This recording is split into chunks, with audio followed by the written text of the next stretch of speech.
Good evening and welcome to The Journey Home. My name is Marcus Grodi, your host for this program, in which I have the great privilege of introducing to you men and women who, because of their great love for Jesus Christ, were drawn home to the Catholic Church. Now, sometimes their journey home doesn't begin with a love for Jesus Christ. Sometimes they have no faith in God whatsoever, but God, through His love for them, starts opening their heart because of the situations that they're in to the truth of the gospel and the truth of the church. And in some ways that's like our guest tonight. Now, this is Open Line First Monday.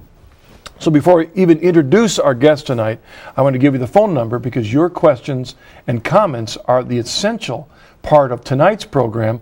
We try and include more phone calls and emails than on a regular Journey Home program. So as soon as we get calls that fit our guest and some of the topics we're talking about, we'll take a phone call and email. So the number inside North America is 1-800-221-9460. Outside North America, 205-271-2980. Or you can send an email at journeyhome@EWTN.com. Our guest tonight is Stephen Mosher. And he's been on the Journey Home program before. He was on, what was it, about 4 or 5 years? About 4 years ago. 4 years. He shared his complete journey there. He is the founder, president of Population Research Institute. Is that right? The founder is Father Paul Marx. I'm the president. Right. Yeah. That's right. Well, first let me greet you at the Journey Home. Thank you. It's good to have you back. Glad to have you back. And as I mentioned to you just before the program, intellectually, I couldn't stand up to what you're dealing with in such an important issue, which sadly, far too many people don't know enough about either. And we live our lives in ignorance and sadly buying into ideas that are out there that are false, that have not only shaped our lives, but as you're going to tell us, have shaped an entire civilization in different ways around the world. So what I'd like to do in the Open Line program is first give you a chance to give a 5-6 minute summary of your journey that you gave us a couple years ago, and then we'll get into some questions and then some phone calls and emails. All right. Well, my story begins back in China. I was the first American social scientist allowed to go to China back in 1979, the bamboo curtain had just lifted, and for the first time we were allowed to go in and see what the communists had wrought in 30 years of ruling that country. And I was coming from a secular humanist background. I'd been at Stanford University, and you know, everybody at Stanford, whether they're majoring in biology or mechanical engineering, gets a minor in secular humanism. I mean, these elite institutions are places where it's hard to preserve one's Christian faith if one goes there with Christian faith. And that's probably, like you said, it's across the board in institutions like that, at least in our country here. I think so. Yeah. They're the high temples of secular humanism. Yeah. So I went to China with the typical secular humanist view that China was terribly overpopulated and that the best thing the Chinese people could do would be to reduce their number, and also that abortion was okay. It was a woman's choice, a woman's right. What year was this? This was 1979. Okay. China had just opened up to the West. And I got to China in the middle of the beginning of the one-child policy. Now everybody's heard about the one-child policy. Every Chinese couple in the cities, even today, is limited to one child when the government says they can conceive and bear that one child. In the countryside, some couples are allowed two, but the one-child policy is still in place 26 years after it began.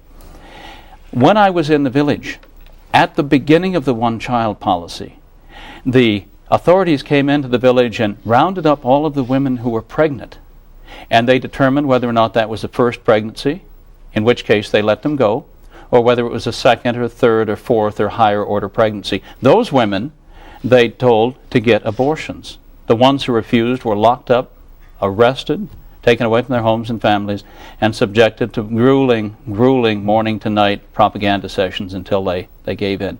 Well, I went with them during this process. And remember, I'm a supporter of a woman's right to choose. These women were being denied any right to choose anything. They were simply being told to get abortions.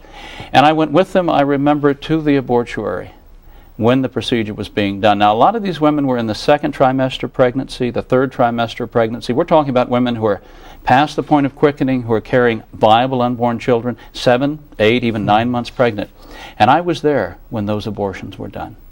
And Marcus, you cannot be in a room where a late-term abortion is done and not know what it means. What happens is the baby is killed and the mother is wounded, physically and spiritually.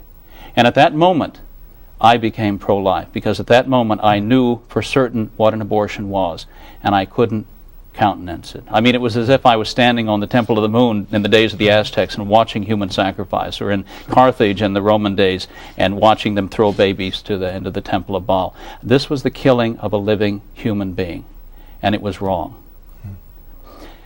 One thing there, one of your things I noticed that did you witness it, or you talked to Chinese doctors who, basically said that they were allowed to kill the infant as long as just a foot was left in the womb? That's right. I said, is it legal to kill babies up to the point of birth?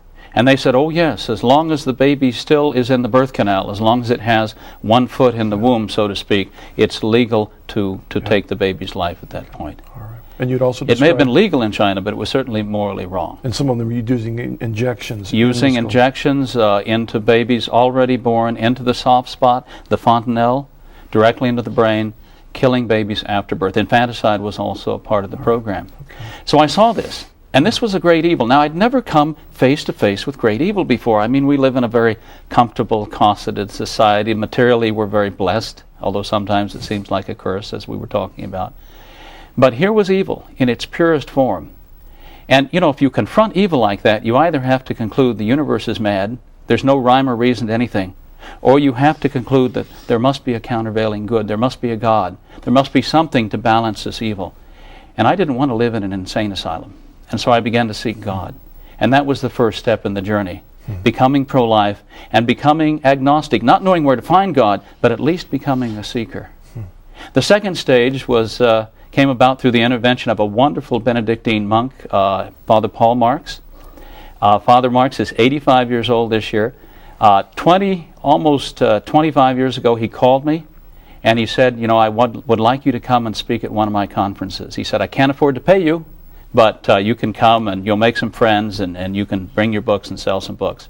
Best offer I'd had. The secular humanists weren't listening. They liked the idea that China was engaging in forced abortion. They thought that China had an overpopulation problem, and this is precisely what it should be doing. Father Marx disagreed. First priest I'd ever talked to in my life. Very soft-spoken. I went to meet him, went to his conference, and I found myself in the middle of a whole host of wonderful pro-life people. Now, you know pro-lifers. These are people who are not out for any personal gain. They engage in this work at great personal sacrifice often. They may be mocked by their friends and colleagues. Society doesn't welcome their efforts. The unborn babies that are saved will never know who interceded for them, who was the instrument of their salvation. So they do this work with no thought of personal recompense. Wonderful people, kind, loving, the very opposite of professors at Stanford University, one might say. And then there was Father Marx himself. He taught me the Catholic faith. He gave me my very first catechism, the Catechism by Father John Hardin, wonderful catechism. He founded the Population Research Institute in 1989. He invited me in 1995 to come and run it, so I'm indebted to him for my vocation. He taught my wife and I natural family planning, and so we're indebted to him for our large family. So I'm grateful to Father Marx in many different ways, and I'd like to say thank you to him tonight. I know he's watching. It just strikes me when I think about how last week I had a guest on a program, Dr. Paul Schenck, and he was a Protestant minister, and his life changed when a woman came into his office and dropped on his desk in plastic bags fetuses that she had pulled out of a dumpster. And from that moment, his life was different, the trajectory. And your case is kind of interesting too. I mean, you never dreamed, right, that by going to China, that confrontation with evil would set you off on a different trajectory that has really been, at the time you probably didn't interpret it as God, but as you look back, talk a bit about how that call of God. This was the hand. This was the hand of God, and I think I'm very blessed in a way, because I can see the hand of God orchestrating my life in this fashion. Doors were closed to me. When I came back and began speaking out against forced abortion, I was shunned at Stanford. I was asked to leave. They refused to give me the PhD that I had earned. But other doors opened. Yeah. The door opened by Father Marx, for example, the opportunity to do pro-life work, the opportunity to meet and marry the saintly woman who's my wife, and to have with her a large family. And that's the third part of my conversion. I mean, my wife, as St. Paul says, it's a case of the sanctified spouse converting the unsanctified one. I was the unsanctified one. She was the sanctified one. And I held on tightly to her skirts, and that's the only way I've gotten to where I am today.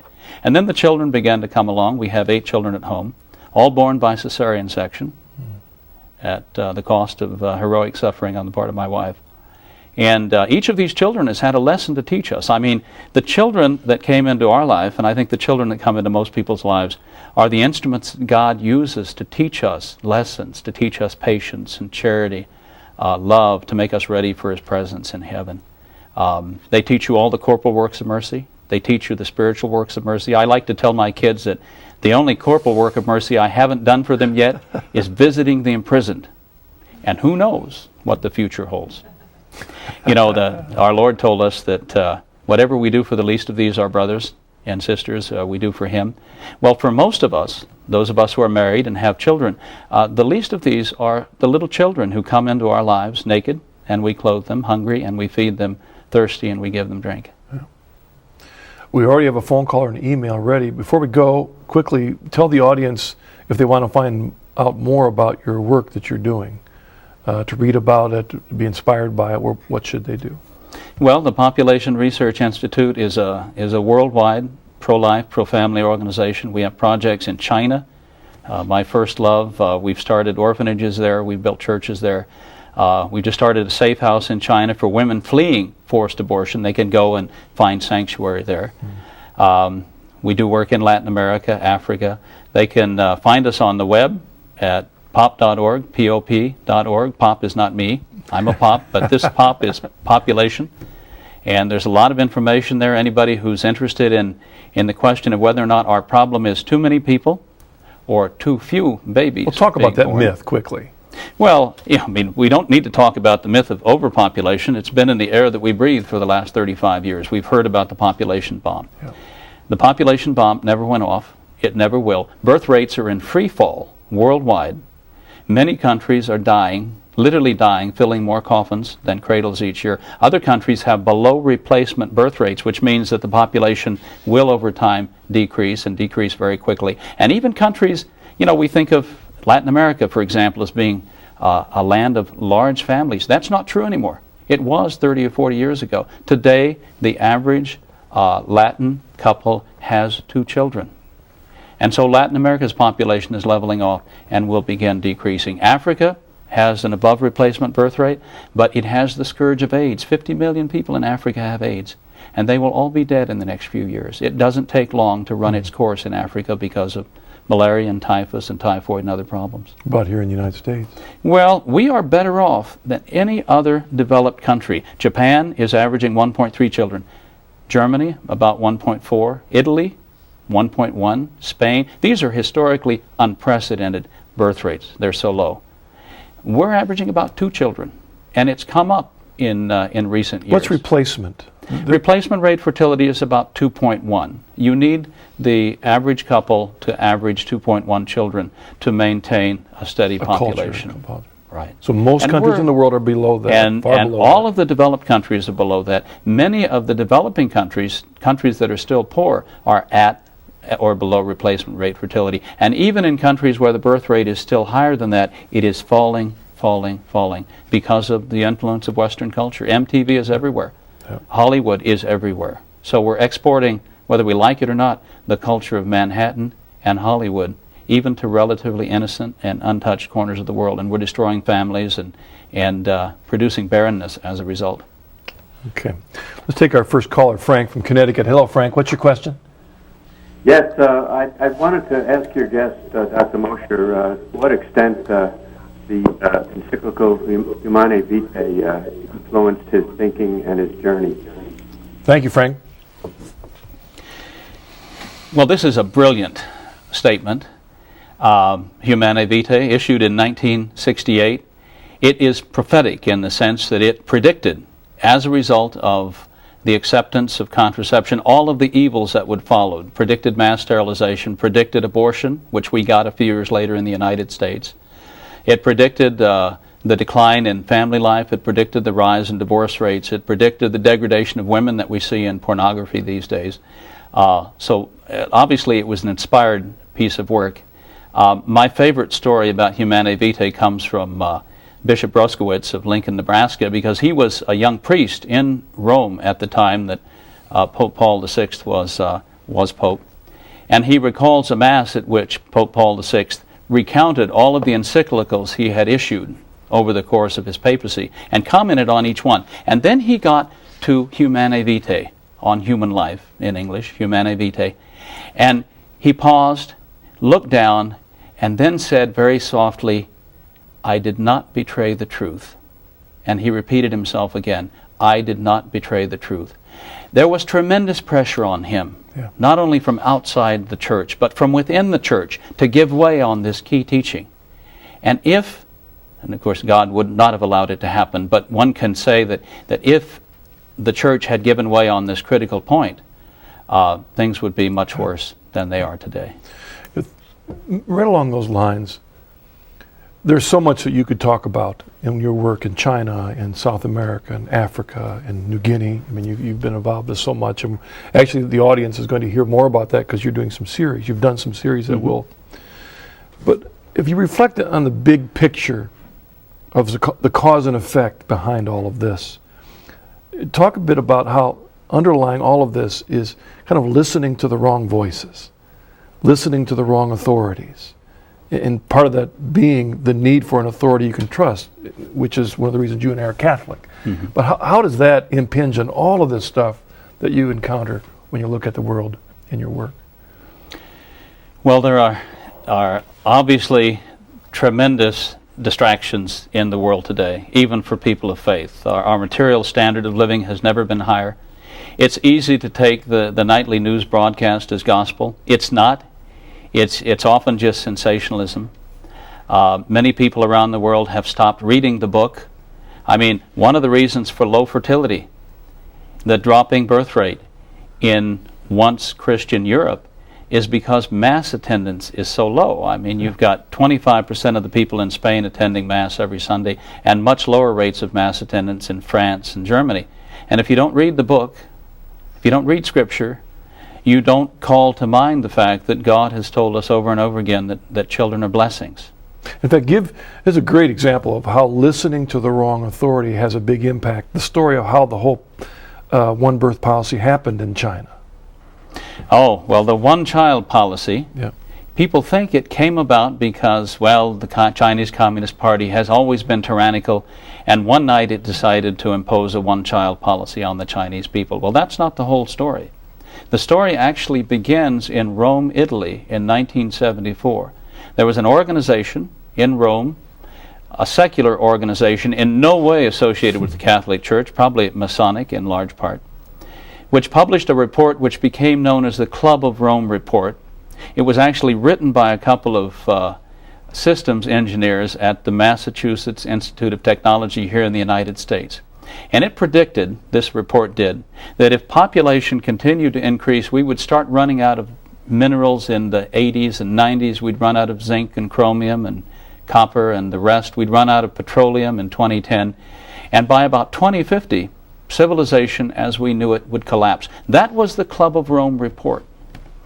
Well, in 1978, 4 years later, a Chinese systems engineer by the name of Song Jian, Engineer Song, was visiting Europe.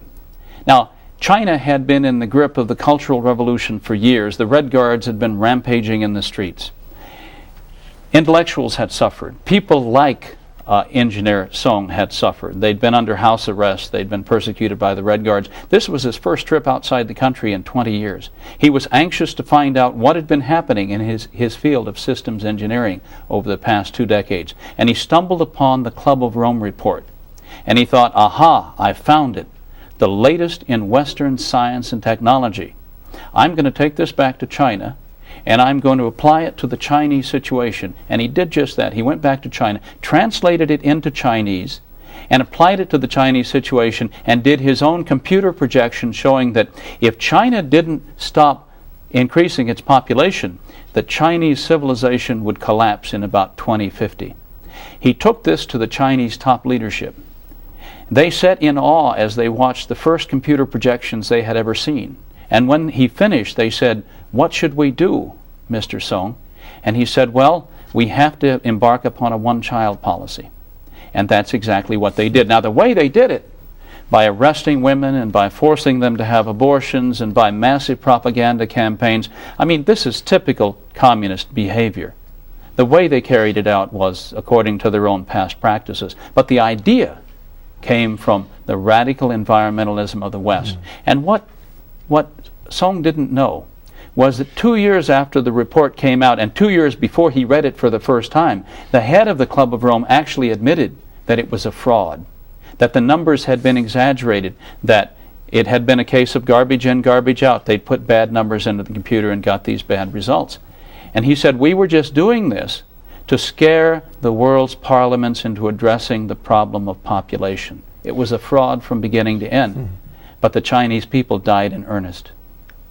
I mean, that scenario points in such a bold way at our need to examine who we're listening to. Where did that information come from? And I know that when I was a Protestant that believed that the Bible alone was sufficient for all issues of moral theology. I even at one time was in a PhD program where I thought I was going to be a medical ethicist based entirely on Scripture. In other words, all I would need is this. Well, but the problem is, you know as well as I do, that all out there, the Bible-only people have opinions all around, all across the board, contradicting one another on issues like this very issue, some of which promoting abortion and promoting contraception. And so also your image of Pope Paul making that statement is an image of why we're Catholic. An authority we can trust that will not compromise what's true. And this is what drew me into the Catholic faith, the fact that there was a solid foundation. Because what you find in academia today is a total lack of understanding of the really big questions. What is God? They reject the very existence of God. What is the state? They imagine state as solutions to everything. What is man? They imagine he came about from some random collection of atoms. They don't understand the relationship between man and God and the state. They can't answer the big questions. They're busy playing in the shallows. They have no authority. They speak without authority. And here you have an institution. I studied Chinese history. And over Chinese history, you see the rise and fall of dynasty after dynasty. And even the best well-founded dynasties only lasted a couple of 100 years, 300 years at the most. And yet here you have this institution, the Catholic Church, which has gone through century and century and century, now beginning its third millennium. This is not a human institution. A human institution would have decayed long, long ago. This is a divine institution headed now by our 265th divinely selected Pope. What a wonderful thing to have an authority like that, a center, a heart of our faith. Let's go to Irene from Texas. Hello, Irene. What's your question for us tonight? Hi, Marcus. God bless both of you. Thank you. Thank you. I have a comment for Dr. Mosher, and I wish he would explain it to the public. How the contraceptive frame of mind leads to abortion, and how people don't even realize it. Thank you both. Thank you, Irene, for a good question. Thank you. Well, this is something I learned from Father Marx, as I learned so many things, because Father always said that contraception led to abortion. And I'll tell you why. First of all, you have contraceptive failures. These contraceptives that are all over the markets are not 100% fail-safe. They fail at a rate of 3%, 5%, or even higher.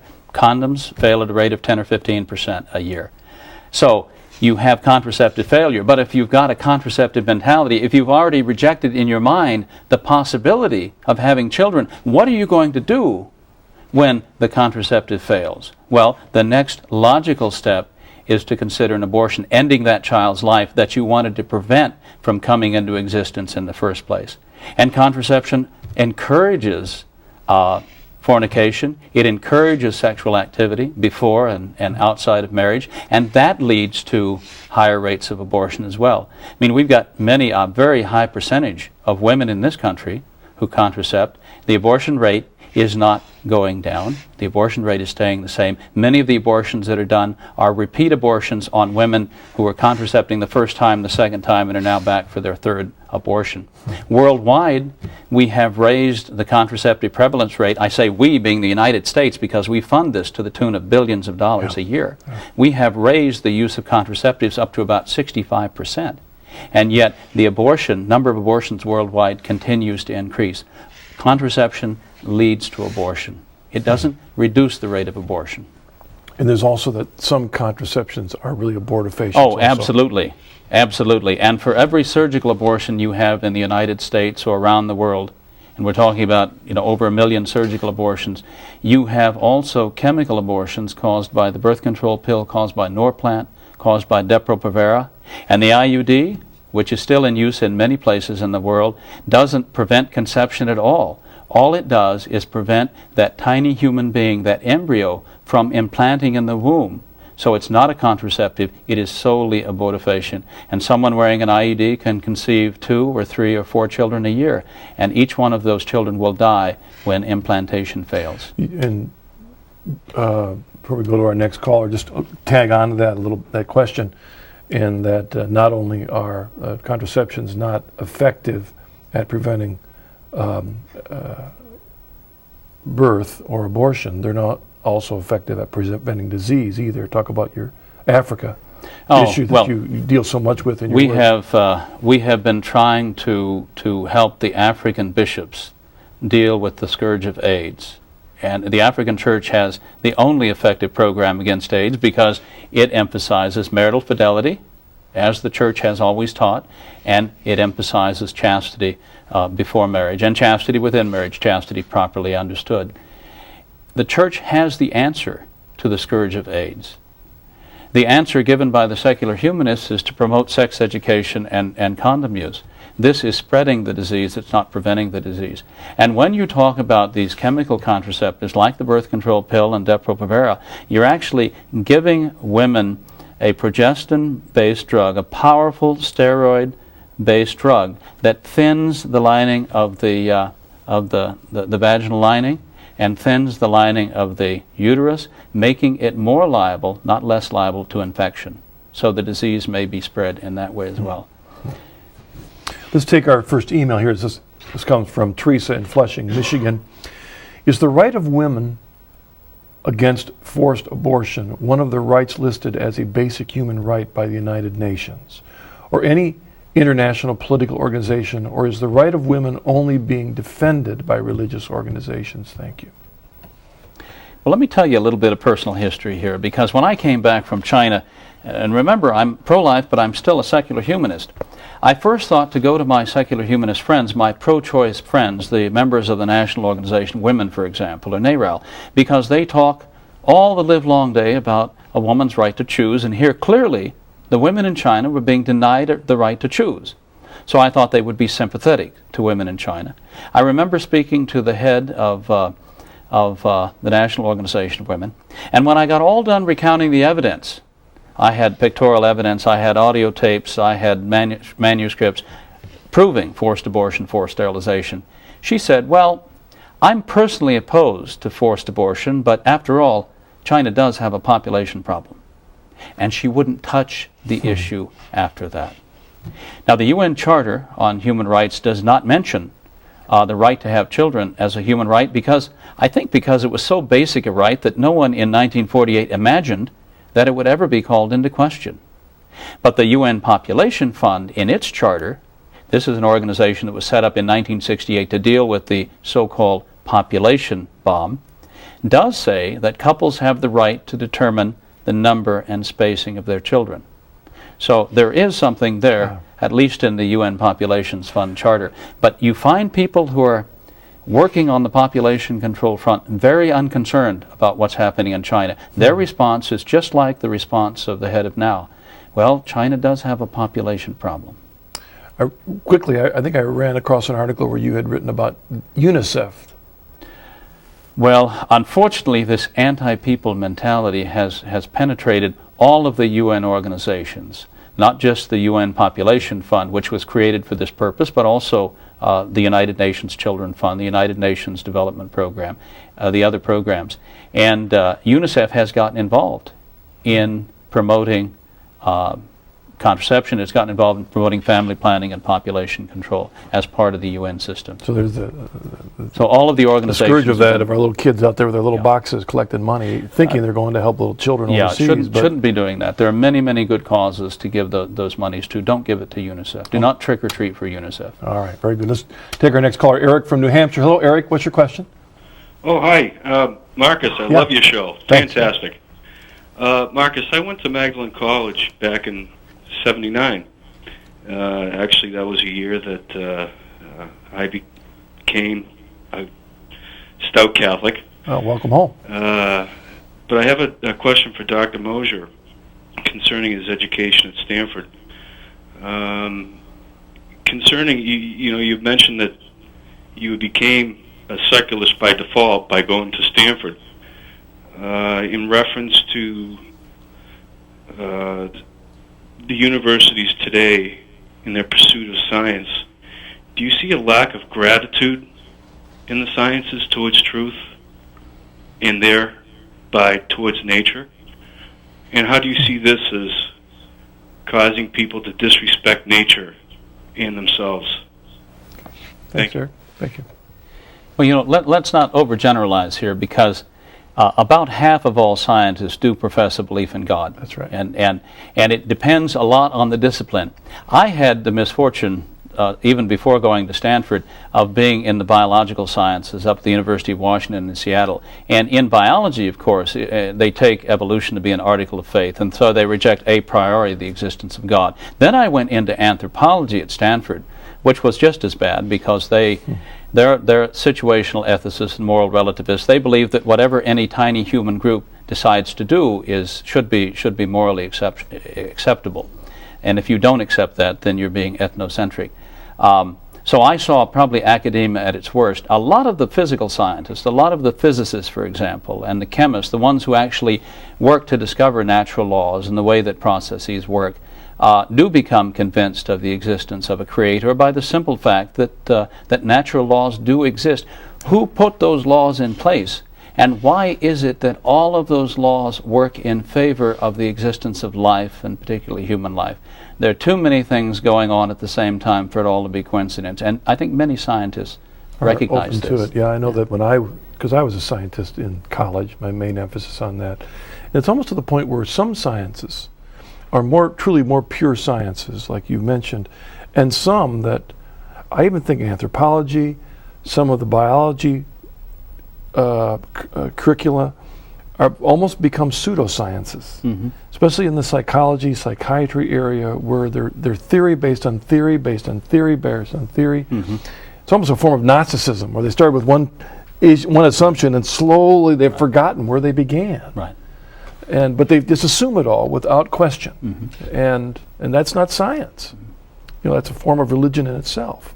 Let's take a break, and then we'll be back in just a moment with your questions for Stephen Mosher. See you in a bit.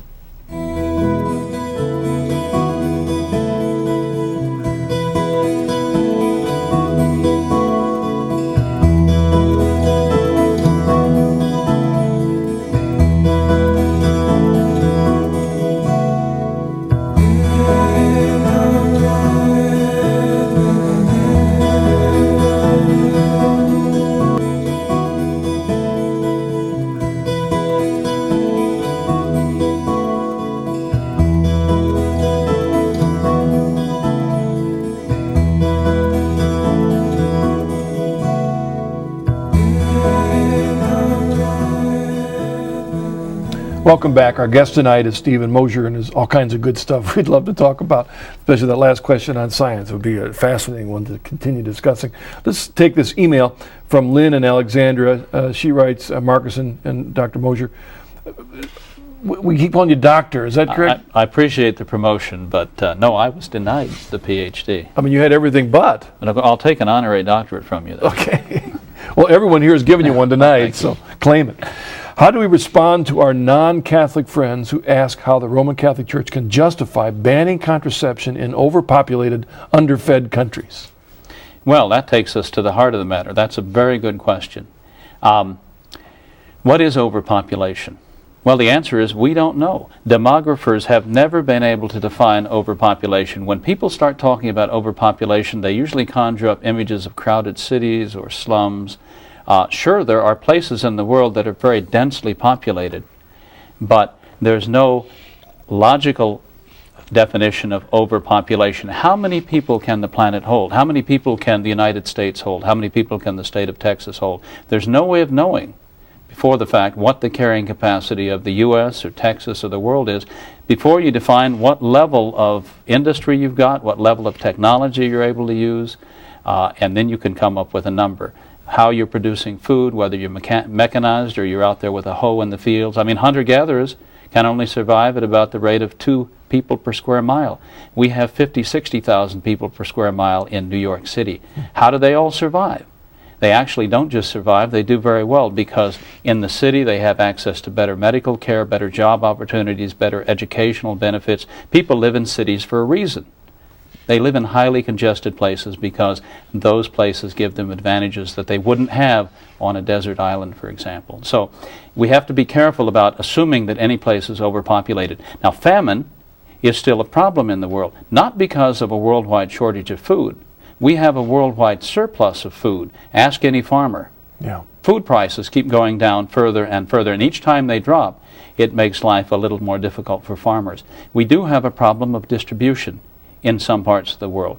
But a brilliant Indian economist by the name of Amartya Sen got the Nobel Prize in economics in 1998 for showing that famine was ultimately a political problem, that the only famines that had occurred in the 20th century were famines that had been brought on by government misintervention into the economy. As happened in China in 1960, Chairman Mao took the workers out of the fields, left the wheat crops and the rice crops to rot in the fields in many cases, and set them to work building dams and steel mills.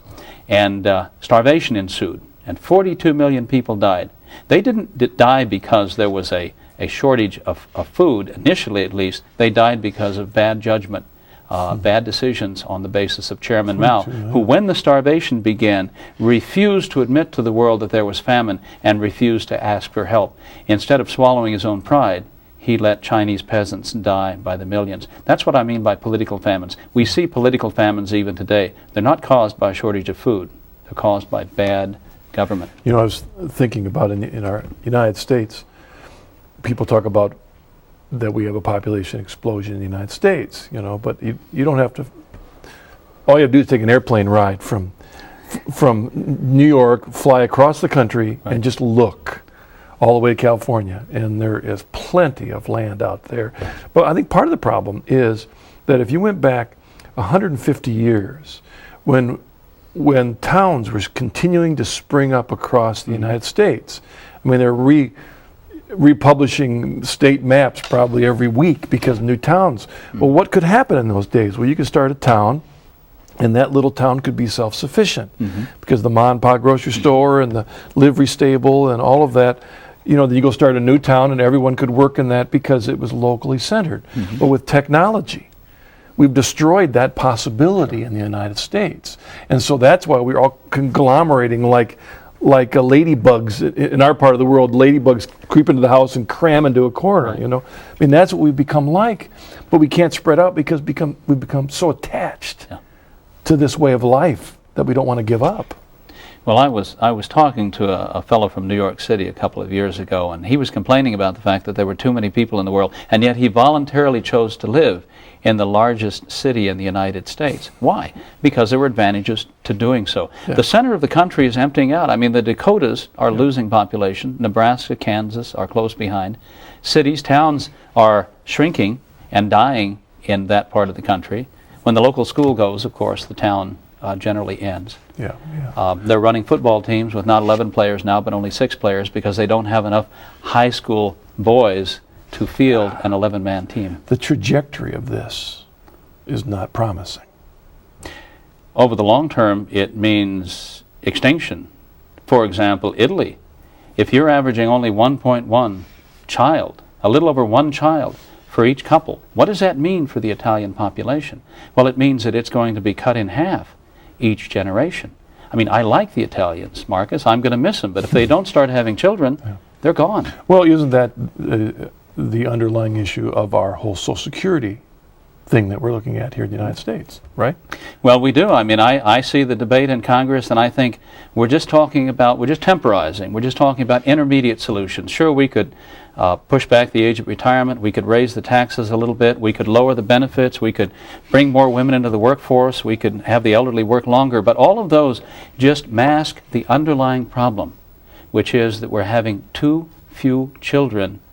We're raising too few children up to be future taxpayers, future contributors to the Social Security system. And we at the Population Research Institute have actually done a study showing that if we could get the birth rate in the United States back up to where it was before Roe versus Wade, before the legalization of abortion, at about 3 children per couple, the Social Security system, as currently set up, would not be compromised forever. It would be solvent forever. So the basic problem is raise the birth rate. Encourage young couples to have children, and the problem goes away. All right, thank you. Let's go to Pat from New York. Hello, Pat. What's your question? Hello. Yes, I have a question. I was wondering how much effect the United Nations programs and commissions around the world had on the increased abortion in third world countries. Thank you, Pat. Oh, the UN Population Fund has a tremendous influence in the third world. The UN Population Fund brags about being the largest supplier of contraceptives in the world, and it is. Closely behind the UN Population Fund is our own International Agency for Development. But I have some good news on that front. For the last 4 years, the United States has not been funding the UN Population Fund, and it's not been funding the UN Population Fund because in 2001, an organization called Population Research Institute sent investigators into China to look and see whether or not the UNFPA was involved in forced abortion in China. We came back with the evidence showing that they were, and the Bush administration cut funding that year and has cut funding every year since. So even though the UN Population Fund is out there promoting sterilization, contraception, and abortion, we are not paying for it. Okay. Let's take this email from Susan, Tampa, Florida. She writes, I have heard that in the next few years, China will experience serious problems with elder care, since traditionally senior citizens have been cared for by their children. Soon, however, there will be not enough young and middle-aged adults to care for them. Also, aren't there a disproportionate number of males to females? Will they have to look outside of China to find marriageable females? Thank you, Susan, for your email. Oh, this is a huge problem for China. I mean, we look at the world today and we have 2 different sets of problems. In the developed world, we have countries that grew rich before they grew old, and they're having difficulties with their pension programs. But you also have countries like China that have grown old, are growing old before they will grow rich. And they have no pension programs in place for about 80% of the population. What are they going to do when these massive numbers of people now enter old age with only 1 child to support them? It's a completely untenable situation. I'm very afraid, Marcus, that in years to come, China will embark on another population control program, kind of the polar opposite of what I saw. I saw young pregnant women being arrested and taken in for abortion, targeted. Their babies were targeted. I'm afraid the targets in the future in China will be the elderly. They haven't opened to euthanasia yet there? Well, they have quietly begun a kind of stealth euthanasia program. You can't be admitted to a hospital in China today if you're elderly. They admit people of working age. If you're elderly, they generally don't give you a bed. They tell you to go home. The other thing that's happened is there is now a euthanasia society that has been set up in China. Well, China is under the control of the Chinese Communist Party. These things don't just spring up out of the popular will. So this is the opening wedge, I think, of a campaign to legalize euthanasia. And when it happens, it'll happen in a massive way. You mentioned how the whole population issue started in China with one Chinaman coming out and reading something. Let's hope he doesn't come out and read Soylent Green. Remember that old thing? I do. Yeah. You know, or there was another movie about putting people into coma so you could harvest their body parts for sale. I mean, hopefully those issues don't get drawn back into a culture that has an overabundance, quote, of elderly people. Yeah, and women, a shortage of women. There are 100 million more men than women in China today. And about 25 million of those men are young men who are growing up who will not be able to get married, not be able to find brides because their brides have been killed. What chance do you see on this eventually escalating into a military issue worldwide? Well, I think China is a problem. First of all, because its economy is growing by leaps and bounds. We're helping in that regard. Secondly, because it remains a one-party dictatorship. So you have a partially free market economy combined with a Leninist one-party dictatorship. What is that? It's not classical communism. It's National Socialism. This is Nazism redux happening again in China. That's the political system, the economic system that they've got today. Now, are they going to move in the direction of respecting human rights and democracy? I hope so. Because if they don't, in about 10 years, we will have another superpower confrontation. Already, China has looked at our national military academies as a near peer competitor.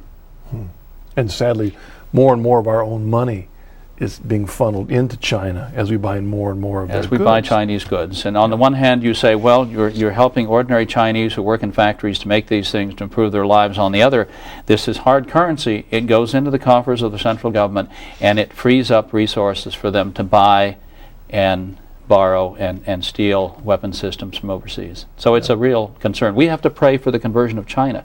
The ultimate solution to this is the ongoing conversion of China. The last, along with India, one of the last great unconverted countries in the world. We need to reach the Chinese people with the gospel. All right. Let's go to John from Louisiana. Hello, John. What's your question? Hey, how you doing, Mark? It's good to hear from you. Great. Actually, I had a question for the caller. I think my question related to what is the Population Research Institute doing currently to engage in a public discourse on this issue? Because I think this is a real huge issue, and I know I'm in graduate school right now, and whenever you bring this up about the population myth, there's an inherent bias against that position. And I wanted to know what the Population Research Institute and your guest were specific activities they were doing to create an informed public policy approach to this issue. Thank you, Thanks John. a lot. In fact, John talks to a real problem out there, right? Yes. The presumed underlying assumptions that are everywhere in our culture. From the late 1960s, early 70s, we have been fed this in our social science textbooks, biology textbooks. It has been a government-funded campaign to convince us there are too many people in the world. And so for most people, it's just common sense to say there's an overpopulation problem. And when you say to them, no, our long-term problem is not too many people, it's too few people. When you say to them, the current numbers show that the population is going to peak in about 30, 35 years at 8 billion and then begin to decrease and decrease at an ever-increasing rate. And when you say that before that happens, the populations will age and pension funds will go belly up, it takes a while for them to absorb that. But those are the facts, and facts are hard things. We're doing all we can. I mean, one of the things we're doing is we're doing a series on EWTN that I think will air in June and July on the global fight for life, taking people to Mexico and dying Spain, for example. One of the shows is on dying Spain. Spaniards are averaging 1.1 children, just like the Italians. And we ask why that is so and what can be done to reverse that trend. You know, I hate to say it, I don't have a lot of confidence in our political leaders in our country. And sometimes I think they're almost like the China issue where one guy comes back with a report and convincingly and they all buy into it, that our politicians on both sides of the tables are so influenced by so many votes and contributors and lobbyists. Do you see any great champions out there that have recognized this as a myth and are willing to take a stand on the significance of this issue in our government? Well, you know, when you talk about the U.S. Congress, you're talking about a herd mentality. Most of the people sit on the fence. There are some who